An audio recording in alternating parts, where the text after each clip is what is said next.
Welcome back, everyone. My name is Paula Phillips, also known as JournalArtista, and I'm so happy to be here with you in my studio today to share a really simple stencil technique that can give you some stunning results.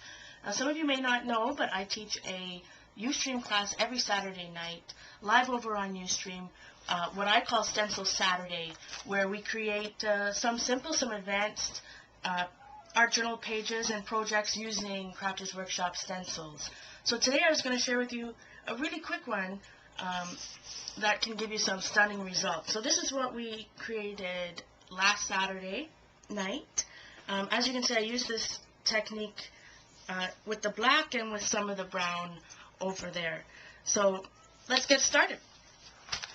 In front of me here I have, this is a Canson Mixed Media art journal.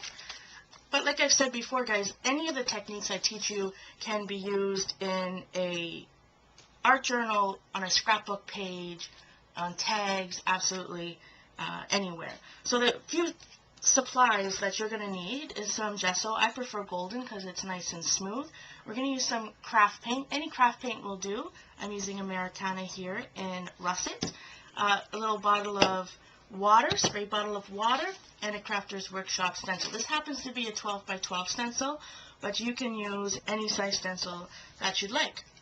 So a little bit beforehand, I have gessoed one side of one page in my journal, and the other side's not gessoed, because I want to show you the difference in the technique between one page to the other. Gessoing pages is going to help your paint be capable of being wiped off, where if you don't have gesso, the paint's going to sink in, and you'll see that it's a totally different look.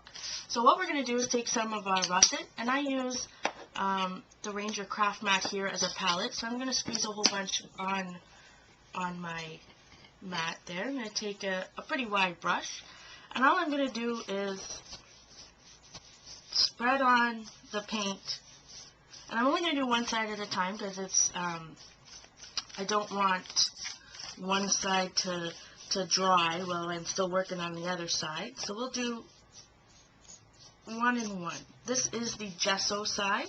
Very important that if you gesso your pages, the first layer is completely dry. I use a regular craft tool heat gun to dry it. You do not have to use a heat gun if you don't have one. You can just let it air dry. So I got a pretty good coat there. You notice that there's still some brush marks. I don't worry about any of that. And what we're going to do is take our stencil, lay it right over, and I like the 12 by 12 stencils because it fills my entire page here. If you only have a 6 by 6, you'll still get a wonderful looking technique. It's also good if you're using it on tags or something smaller.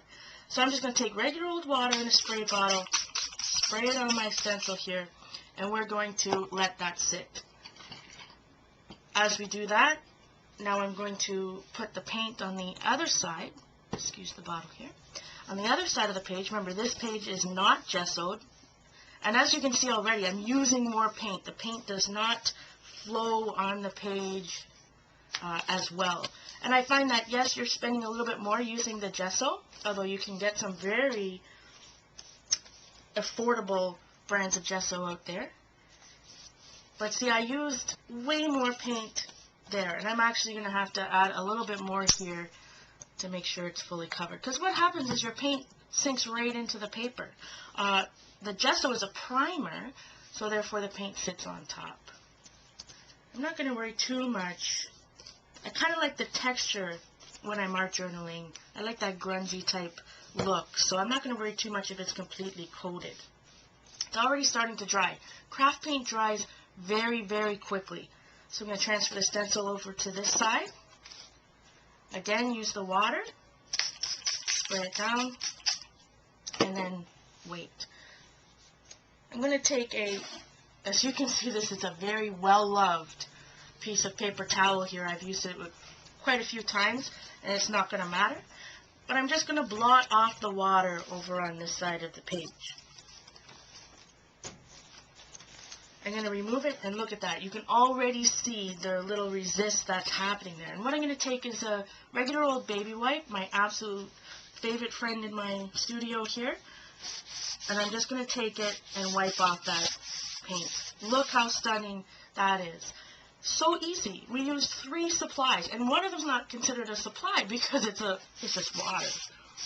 So you can wipe as much back as you want. See, if I put a little bit of a heavy hand, I can wipe off the paint as well to get an even more grungy effect. You can blend it out. It's totally up to you. Look how stunning that is. So simple. Now on the pages that I was doing on Saturday, and if you look at this, I used the same technique with a black paint on top of a whole bunch of other painted layers. And a lot of people think, oh my goodness, she just covered her entire page with black paint. But it's so easy, guys, to wipe it off with a baby wipe. So don't worry. Don't ever be afraid of covering up layers that you've already put down. Okay, non-gesso side, same baby wipe here. So as you can see, I'm not going back down to, I'm not getting to that wipe because it's sunk in, and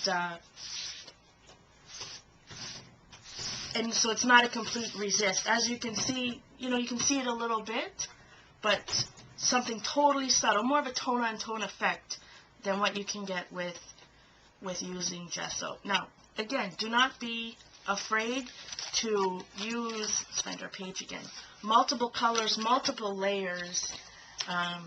You can layer, as I said, layer them on. So it's probably hard for you to see here with all the things going on.